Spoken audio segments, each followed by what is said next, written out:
जय शिवराय मित्रांनो gas cylinder प्रत्येकाच्या घरामध्ये आता सिलेंडर आहे, परंतु सिलेंडर घ्यायचं म्हणलं तर 1000 रुपये लागतात। सिलेंडर दरम्यान एक महत्त्वाची अपडेट समोर आली आहे।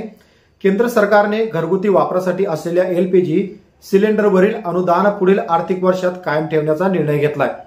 प्रधानमंत्री उज्ज्वला या योजनेअंतर्गत पात्र लाभार्थ्यांना 14.2 किलोच्या घरगुती सिलेंडरवर आता 300 रुपये अनुदान हे मिळणार आहे।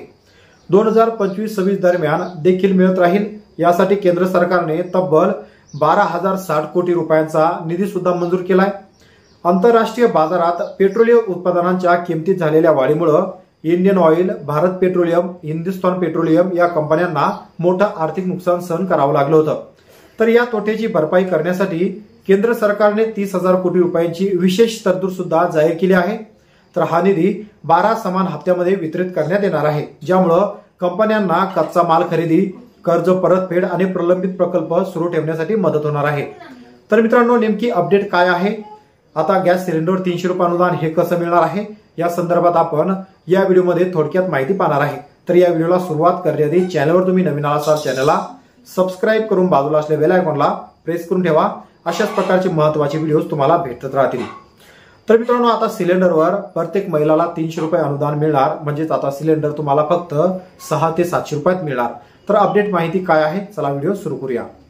केंद्रीय मंत्री अश्विनी वैष्णव यांनी दिलेल्या माहितीनुसार देशभरात प्रधानमंत्री उज्ज्वला योजनेचे तब्बल 10.33 कोटी लाभार्थी आहेत। या निर्णयामुळे ग्रामीण भागात, शहरी भागातील महिलांना स्वच्छ इंधनाचा वापर सुरू ठेवणं सुलभ होईल। सरकारी निवेदनावर आणि विश्वसनीय उत्तरस्रोतावर आधारित आहे। योजना, अटी व आर्थिक वेळोवेळी बदलू शकतात, त्यामुळे अद्ययावत माहितीसाठी अधिकृत सरकारी संकेतस्थळ किंवा स्थानिक गॅस वितरक यांच्याशी तुम्ही संपर्क करू शकता। एलपीजी सिलेंडर अनुदानादरम्यान पंतप्रधान उज्ज्वला योजनेत सध्या किती अनुदान मिळतं? तर या योजनेअंतर्गत पात्र लाभार्थ्यांना 14.2 किलो घरगुती एलपीजी सिलेंडरवर 300 रुपयांना अनुदान मिळते।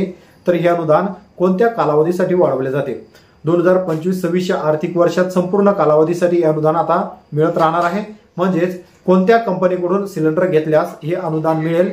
तर यामध्ये इंडियन ऑइल, भारत पेट्रोलियम आणि हिंदुस्थान पेट्रोलियम या 3 कंपन्यांकडून तुम्ही सिलेंडर घेतलं तर तुम्हाला हा लाभ येथून समोर मिळत राहणार आहे। अनुदान मिळवण्यासाठी स्वतंत्र अर्ज करावा लागेल का किंवा नाही? तर उज्ज्वला योजनेचे पात्र लाभार्थी असल्यास अनुदान आपोआप तुमच्या बँक खात्यामध्ये जमा होणार आहे। तर या निर्णयाचा किती लोकांना फायदा होईल याचा जर विचार केला तर सुमारे देशभरातील 10.33 कोटी लाभार्थ्यांना या योजनेचा आता लाभ होणार आहे। तर अशा प्रकारे तुमच्याकडे सिलेंडर असेल, या तिन्ही प्रभागातील तुमच्याकडे सिलेंडर असेल तर तुम्हाला 300 रुपये अनुदान पर सिलेंडर मागे आता मित्रांनो मिळणार आहे। तर या संदर्भात जी माहिती आपल्याला मिळाली ही माहिती इंटरनेटच्या सहाय्याने आपण घेतलेली आहे। तर याची संपूर्ण अपडेट माहिती तुम्ही तुमच्या स्थानिक गॅस वितरण एजन्सीवर जाऊन सुद्धा याची अपडेट माहिती घेऊ शकता। आणि यासाठी काही फॉर्म वगैरे जर भरायचा असेल तर तुम्ही तुमच्या स्थानिक गॅस एजन्सीवर जाऊन याचा अर्ज सुद्धा भरू शकता। तर मित्रांनो, आशा करतो व्हिडिओ तुम्हाला आवडला असेल। व्हिडिओ कसा वाटला नक्कीच कमेंटमध्ये कमेंट करून कळवा। अशाच प्रकारचे कामाचे आणि महत्त्वाचे व्हिडिओज भेटत राहण्यासाठी चॅनलला सबस्क्राइब करून बाजूला असलेल्या बेल आयकॉनला नक्कीच प्रेस करून ठेवा।